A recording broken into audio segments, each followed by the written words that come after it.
Siyah beyaz filmleriyle hayal dünyamıza renk katan, ince bıyığı ve kusursuz fiziğiyle en güzel kadınların bile yüreğini hoplatan, Muzaffer Temalar'ın, Kenan Artun'ların egemen olduğu devirde sinemaya girip, tahtını Yılmaz Güneyler'in, Cüneyt Arkınlar'ın devrinde de koruyan, tam 20 yıl adını afişlerin, sinema fenerlerinin başına yazdıran Yeşilçam'ın en büyük jönü, Taçsız Kral, Ayhan Işık'ın öyküsü. Şarkı kendisine yüz vermeyen sevgilisine yalvaran bir aşığın ıstırabını anlatıyor. Peki sevgili bu yalvarışı anlıyor mu dersin? Onu sevgiliye sormalı. Asıl adıyla Ayhan Işıkhan, 1929 yılının 5 Mayıs sabahı İzmir'in Konak ilçesinde 2 katlı tarihi bir Rum evinde dünyaya gelir. 3 kız, 2 de erkek kardeşinden sonra ailenin en küçüğüdür. Anne babası Yunan işgali üzerine Selanik'ten İzmir'e göç eder zamanında. Küçük Ayhan henüz 4 aylıkkense İstanbul'a taşınırlar. 6 yaşındayken babasını kaybeder. 1970'li yıllarda yazmaya başladığı ve ölümünden sonra yayınlanan Hayatım adlı hatıra kitabında babasıyla ilgili çok az şey hatırladığını yazar. Bazı geceler yanına gelip sarılması ve kokusu. Hafızamı ona dair hep zorladım. Daha fazla şey hatırlayabilmek, hatırladıklarımı da unutmamak için diye yazar. İlkokulu Bomonti semtindeki 44. okulda bitirir. Ortaokula başladığı sıradaysa beklenmedik bir kayıp daha yaşar. Özellikle resim çizmekte olduğu gibi hayatının her alanında örnek alacağı en büyük abiyi Mithat'ı kaybeder. Bu kaybın onu ne kadar etkilediğini ancak son nefeslerinde anlayacaktır. O küçük yaşında ailesine bakmakla yükümlüdür artık. Öyle şımarıklık yapmaya, yaramazlıklara hiç vakti yoktur. Her zaman tertipli, düzenli ve güzel ahlaklı bir çocuk olmuştur. Oldukça zeki ve girişkendir de. Bu özellikleri ve resme olan büyük yeteneği sayesinde bazı dergilerle anlaşır ve o dergilerden ısmarlama çizim işleri alır. Yazları ise okul günleri için para toplamak için Eminönü'ne gider. Şişe ve cam fabrikasında kırık şişeleri kontrol ederek kazandığı ilk büyük parasını koşa koşa annesine verdiği günü hiç unutmaz. Yaz günleri vapurla fabrikadan eve gidip gelirken boş durmaz. Dergiler için çizim yapmaya devam eder. 63 numaralı Sütlüce vapuru, Küçük Ayhan'ın adeta resim atölyesi olur. Ortaokul yılları zorlu geçen Işık, lisede kendisini çok güzel bir çevrede bulur. Okul müdürü Mahiriz, müdür yardımcısı Salah Birsel, edebiyat hocası Rıfat Ilgaz, coğrafya hocası ise Akbaba Celal.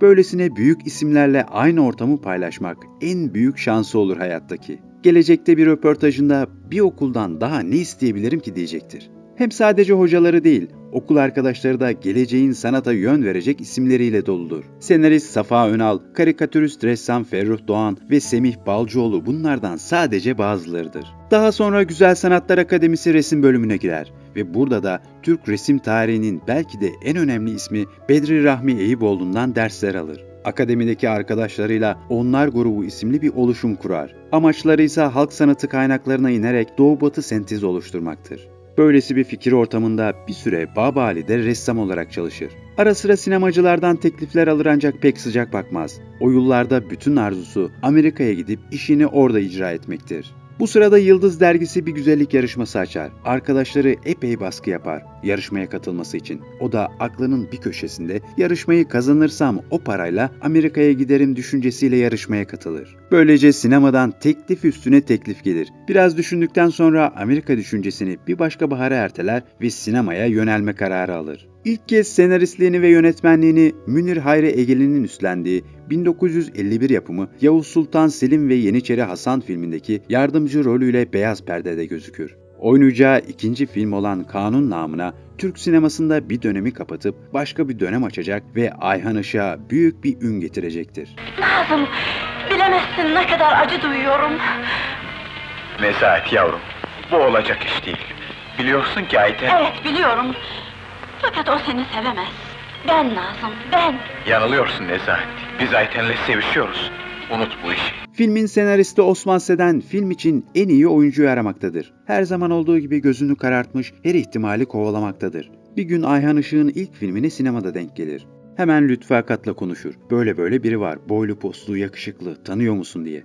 Lütfü Akat hiç duymamıştır Ayhan Işık ismini. Yetenekli midir, değil midir bilmezler. En sonunda yazıhanelerine çağırırlar. Gerçekten de boylu postlu, yakışıklı, kibar ve terbiyeli bir beyefendi. Resim eğitimi görmüş, Yıldız dergisinde birinci seçilmiş. Her şey ilk bakışta iyi görünüyor ikisine de. Ama Ayhan Işık'ın oyunculukla ilgili deneyimi neredeyse sıfırdır ve bu da ancak film setindeyken ortaya çıkacaktır. Akat bir söyleşisinde bu konudan işin kolayca akıp gitmesi gerek ama gitmiyor. Baş oyuncumuz Ayhan'a takılıyorum. Karşısındaki oyuncular deneyimli. Oyuncuların çelişkili iç dünyalarını belirtmeleri gerekir. Ama bu Ayhan'da yalnız sözde kalıyor diye bahseder. Hal böyle olunca Osman Seden setten uzakta, elinde ince bir dal otlara vurarak dolaşır. Tam bir hayal kırıklığı yaşar. Lütfi Akatsa sorunu çözmek için birkaç şey dener ama nafile. Film bir şekilde biter ama ikisi de memnun değildir yapılan işten. Film vizyona girer ve bir başka şoku burada yaşarlar. Filmin sonrasına Akat şöyle değinir. Kanun namına giriyor sinemalara. Büyük iş yapıyor. Ayhan Işık birden tartışılmaz bir yıldız oluyor. İşte o zaman oyuncu olmayan birinden bir sinema oyuncusu yarattığımı görüyorum ve sinemanın gerçekten ne olduğunun bilincine varıyorum. Böylece Ayhan Işık efsanesi doğar. Gelecekte ara ara resim çalışmalarına devam edecek olsa da tüm önceliğini sinemaya verir. Lütfi Akat'la İngiliz Kemal Lawrence'e karşı Katil, Öldüren Şehir ve Kardeş Kurşunu gibi filmlere imza atar.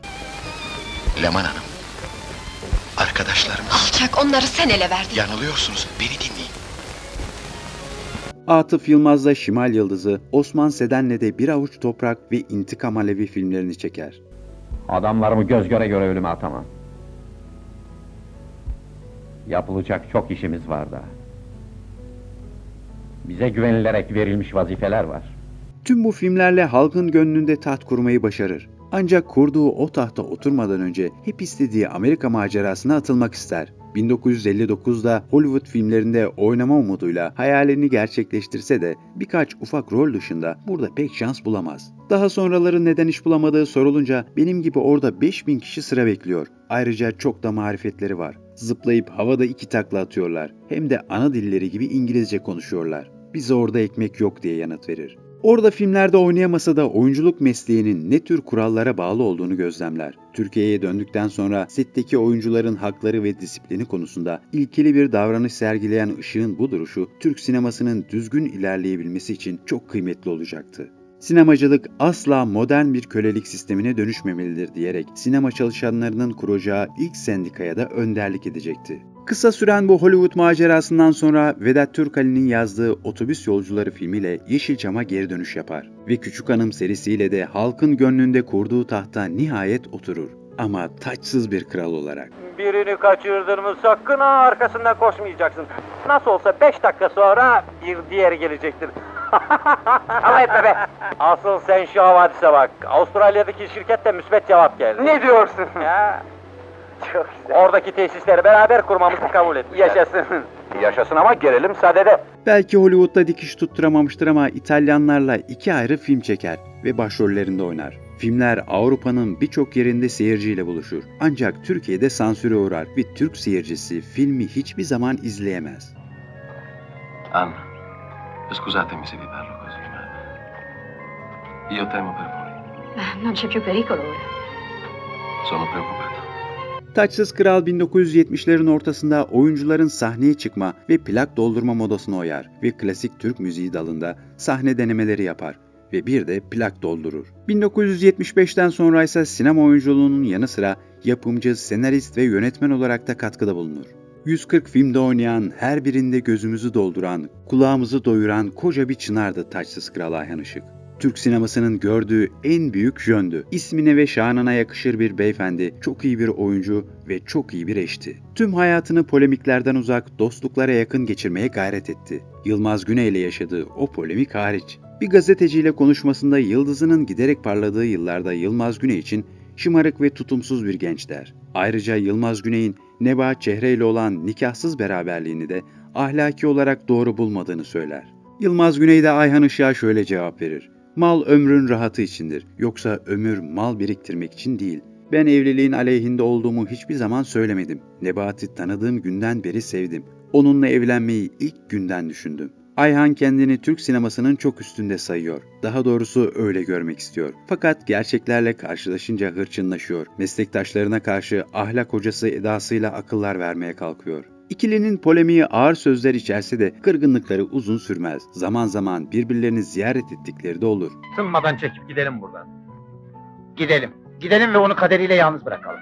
Ve 13 Haziran 1979'da sabaha karşı evinde şiddetli bir baş ağrısı ve kusmayla uyanır Yeşilçam'ın taçsız kralı. Yatırıldığı klinikte beyin kanaması tanısı koyulur ve 3 günlük komanın sonunda henüz 50 yaşında aramızdan göçüp gider. Ne de çok şey bıraktı geride. 30 yıllık kariyer, 140 film, onlarca dost, 17 yıllık bir eş. Hepimize yalnız tavır ve hareketleriyle önderlik etmemiş, Türk toplumuna da davranışlarıyla örnek olmuş büyük bir insandır. Ayhan Bey oğlumuz hiçbir zaman kendini beğenmedi, herkese kendisini beğendirdi. Ayhan'ı anlatmak mümkün değil. Hepiniz, herkes Ayhan'ın ne büyük, ne ulu, ne yüce olduğunu tabii biliyorsunuz. Zamansız gidişi belki de en çok Sadri Alışık'ı yakar. 1951'de bir film setinde başlayan dostlukları Küçük Hanım serisiyle pekişir ve Yeşilçam'ın bıçkın delikanlılarının dostlukları ölüm onları ayırana dek hiç bitmez. Senin yokluğunda tahtın hep boş kalacak Yeşilçam'ın taçsız kralı Ayhan Işık. Işıklar içinde uyu. Bir sonraki videoda görüşmek üzere. Sağlıkla kalın.